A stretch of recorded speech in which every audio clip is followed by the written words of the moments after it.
Hello and welcome to another Artis Opus video. Today we are tackling the Hallowed Knights. Believe it or not, I have barely used any gold on this mini. We've just used washes over some silver. Super efficient way to tackle what are meant to be a kind of angelic force, the right hand of Sigmar, blah, blah, blah, blah, blah, blah. I've just taken one word, which is knight, and I have honed in on that. So these guys, I thought I would do a kind of a more old, traditional, slightly more, not battered, but well-used armor, even if it has been well looked after, as you imagine they would. I think these look really, really, really solid. I do like dry brushing Stormcast with metallics, though you've probably guessed that by now. So yeah, looks absolutely amazing. I won't waffle on about it too much. It's a pretty efficient method for the quality of job you get in the end. There's various steps that you could add or remove and various ways you can customize it. I'll cover that more in the outro though. For now, please like, comment and subscribe. Let us know what Dominion content you would like to see next. I will be covering Astra. She's currently in a bath of biostrip though, due to a bad spray. So let's jump in.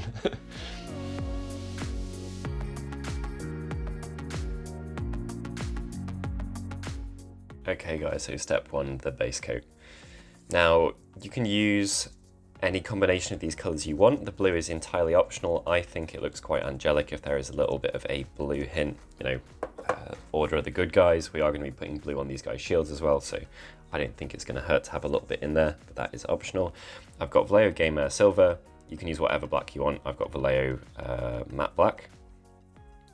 And basically, you're just trying to achieve a good quality base coat, which should not be hard at all with paint that has this degree of coverage. Keep it thin, 2 coats if necessary, but that, well, you'll see, that shouldn't be a thing. Because we're going to get coverage like that.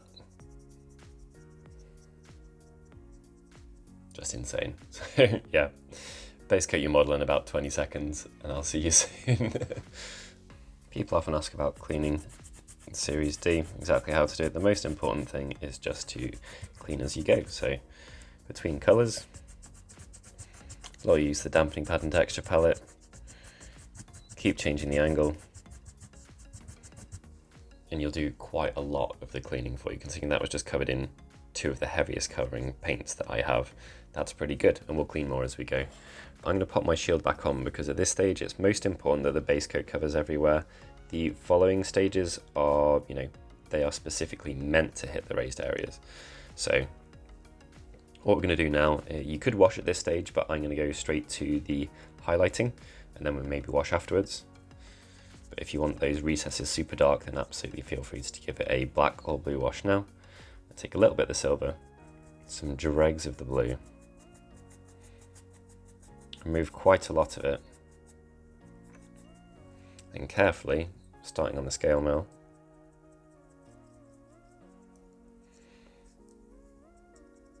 we're going to dry brush the entire thing, not from any particular angle or anything like that. We are getting the model from every angle, every surface is going to get covered. Don't worry if it doesn't feel like this is doing too much. That's absolutely fine. It is a very important step nonetheless. Remember, whenever you're working it off your brush, you're also working it into your brush. So if your previous layer included a little bit of black, then as you remove the paint from the brush and work those bristles, you are mixing it with that paint in there. So this isn't going to be a pure silver, even though we've not taken any black. That's useful. That's a trick up our sleeve. We will come to exactly how to make the most of that towards the final stages of the model. Wash time. Key ingredients here, we have lamy medium available if we want to water things down a bit. Wouldn't use water in this situation. You can use a bit in the mix, but if you use too much, you'll encourage tidal marks. Key one though is Nuln Oil. So got 3 parts Nuln Oil there. Now very importantly, in that we're going to take a little bit of the black that we've used. This is the black paint, which is going to make it much more serious. That's why we've got the lamy medium available. But to be fair, we could be diluting it with Nuln Oil further because it's so much weaker than the black paint. We have a little bit of our blue if we wish. No surprises what we're using here. And hopefully this shows up on camera. There is a tiny bit of a blue tint to that, slightly more seeable on the white background, but this is what we're going to be working with. I'm going to put one more Nuln Oil in there for good measure. Mix it very thoroughly. There's no reason to not put paints in your shades, your washes by the way, just in case people are wondering whether that's something you should or shouldn't do. It's not renegade of me or anything, it's just something that people don't realise you can do, I think. And then the entire piece is going to be washed with this. As ever, things to be aware of, you don't want it pulling anywhere too much. These models pull really heavily just there, so be mindful of that. And make sure that no one area has too much on or too little. So I'm going to go around the entire thing doing this, make sure that I don't oversaturate any bits. If you do, it is not the end of the world whatsoever. We can fix that with the next step. So he's already looking great. I really like kind of the grittiness that this layer of wash adds, just knocking it right back from being shiny, happy metals. So I am going to make the most of using a second wash, and I'm going to include a high proportion of my blue in it, because it wasn't quite seeable enough. You almost want it, if you mix blue and black, you often end up with like almost a deep ocean blue. Not sure how I describe this, but I really like it. So I'm going to use that all over him. Again, careful with the pooling, exactly the same as last time. If anything, you can go a little bit lighter with this one.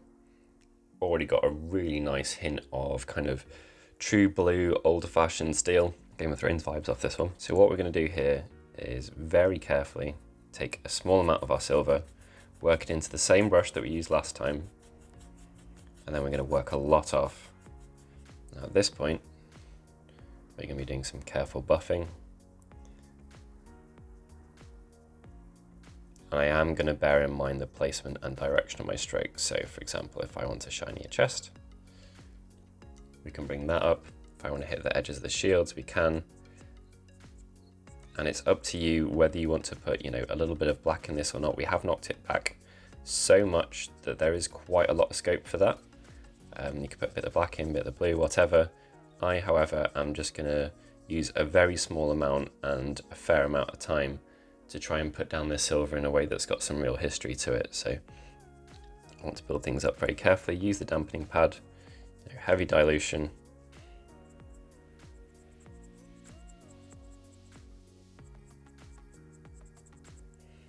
We'll do this all over, loads of different textures on this guy, but all of it is going to be silver pretty much, or it's going to be silver and then washed to make it gold. So take your time, buff it right up, and try not to obscure too much of the previous layers, because they really are important and they will add to the high quality finish of the paint job that we're going for. I think at this stage, I'm going to drop down just to a baby brush, small, and that's going to allow access to certain parts of the model more easily.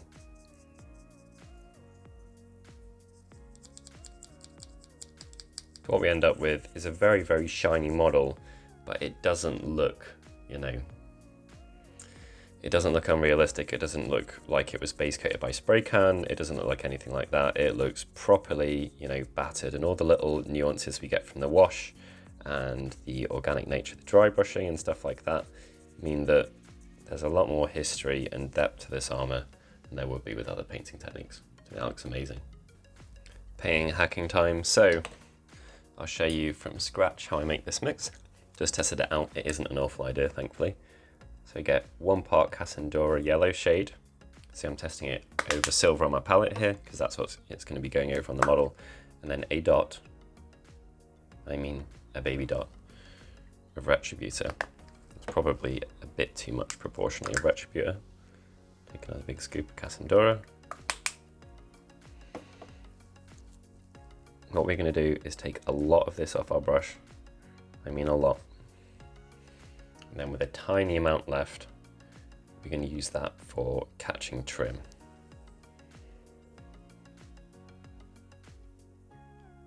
Stay in the lines on this. We can fix any little slips with some selective washing later. We'd much rather that isn't the case. Now, if you want this a little bit less yellow, you can just dilute it with some medium, and you do not have to put the Retributor armor in if you don't want shiny recesses. Loads of different ways and nuances you could get out of this, but it is a pretty magic method to taking silver and pretty much instantly turning it into gold. obviously because it's not opaque, all of the depth that we got in the silver on the rest of the model, as long as we don't accidentally put too much stuff in there that's going to obscure that, we'll retain all of that, keep it, and we'll get to make the most of it all over the model.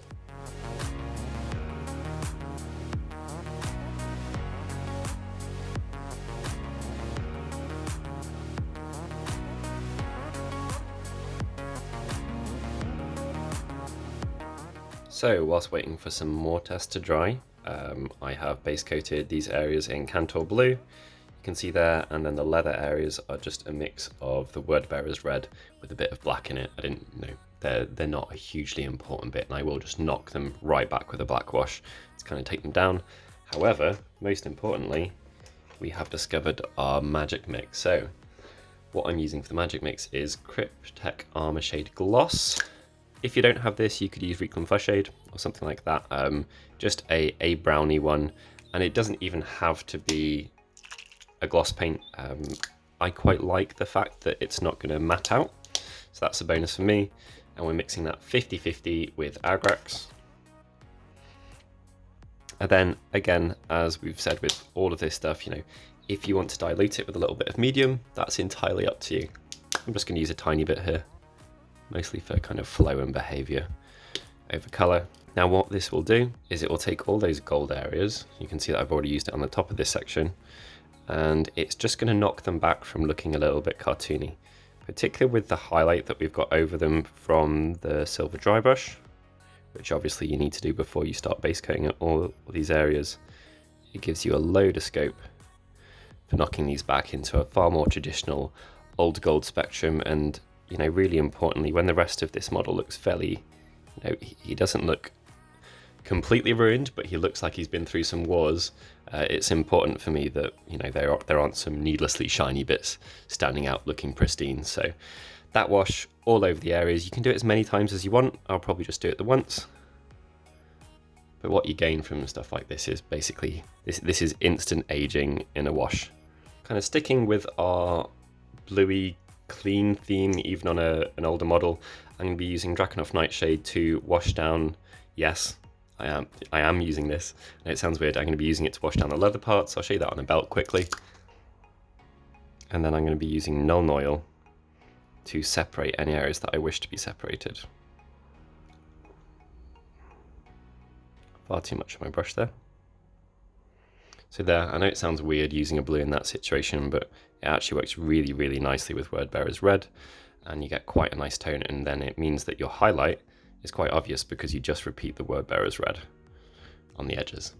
With the Nuln Oil black lining, say that in a rush, I've just got a little 1M here, and all I'm going to be doing is going around sections that I wish to separate from each other, just nipping around the edges there. Really helpful technique and worth doing. It's quite forgiving with a wash. Part of the reason for doing it with a black is that if you go wrong, it's not too noticeable. That will just separate this gold bit from that blue bit and make up for any bad base coating that I've done. I'll do that, pretty much everywhere. While I'm here, may as well add a little bit more depth to the blade. Carefully not hitting those raised edges. All right, we're pretty much done. So that black, you can see a little bit of wetness there between his halo and his head. That's a perfect example of the type of situation where the Nuln Oil wash is just a really useful tool to separate things. Blue wash worked wonders, still drying on the purple handle. And you can see it fading quite nicely here on the word bearers. I forgot its name there, but yeah, at this point, done. Up to whatever detailing you want to do. You could dot rivets with Nuln Oil and then dot them with silver. You could do the same on the rivets on the gold and dot them with, a gold or again a silver. Entirely up to you. Edge highlight the blue, which I think I'll do. I'll probably just jump up to like Techless blue or something like that from the Cantor. But yeah, that's him done, and I will do the obligatory fade to show what he'd look like faded into his basing. One of my favorite tricks to have in your arsenal. It's like 2 minutes work and it works wonders whatever your basing scheme is. So there we go. So heavily diluted. Then all I'm going to do is quickly pop this all over his feet. Have to work fast to do it like this. I know at this point this looks pretty dreadful. Bear with me though. Slap it in a couple of the recesses that it'd work its way into. Then damp cotton bud. And this is going to do all of our blending for us. So we'll just take it off the raised areas, leave it in the recesses, soften out those ugly transitions where we went from the wash to not the wash and didn't even bother fading it. And just basically tone it down a little bit. Do let it fully dry before you do this, otherwise you'll wipe out more from the recesses and the raised areas. But yeah, that's it. Here we go. As ever, the base has worked wonders. He's not meant to go on this base, which is why he's kind of jutting off it. You can see it kind of integrating with it there, even though I've not quite got the color guessing correct. What I painted this with previously. The gold's my favorite part of this, especially on the weapon where it's a little bit darker. I think that's because I was a bit more careful with where I dotted things, but yeah. Hallowed Knights done and dusted. A little bit more of a gritty version of the Hallowed Knight scheme, but super fun to do, really rewarding, super interesting to do the gold with barely using any gold. And you can make this stuff darker, lighter, more angelic, less angelic, more weathered, less weathered, whatever you like to fit your personal tastes for the army and your take on it. Do let me know what you think is the best way to go about this. I would genuinely be tempted to varnish this and then streak and grind the entire thing. I think that would look absolutely amazing, but maybe I'm not quite brave enough. Do let me know your thoughts on that as well.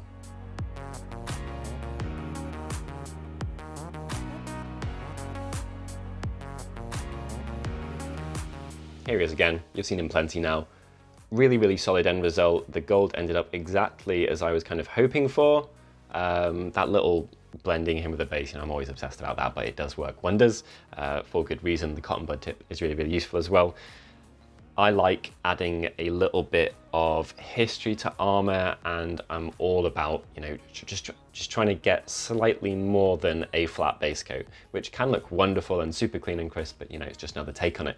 If you wanted to cover this guy in streak and grime, please check out our Imperial Knight Armager, I think that's what it was called, video where I basically do a very similar version of this paint job and then cover it in streak and grime and remove a load of that, and it ends up looking really old and battered and weathered and a bit more grimdark. So if you would like to do it that way, check that out as a reference, because I think it's a pretty good one. Let me know what you think of the paint job. Would you like to have seen it more shiny? Are there any suggestions you have for changing it? Would you have put more blue in it to kind of echo the blue shoulder pads? I think it's quite nice when you've got that all around a miniature. Really fun to do, pretty fast as well. Doing this as a squad would be hyper efficient, apart from the edge highlight I did at the end. That's about it really. We've got quite a lot of Stormcast now. Yndrasta is still in a bath. We will be doing her again though when my heart repairs itself. She's had a couple of breakages as well, just to make it even better, but it's the hobby, mistakes happen. We will fix it. Let us know what future Dominion content you would like to see coming up soon, and yeah, we'll catch you in the next video.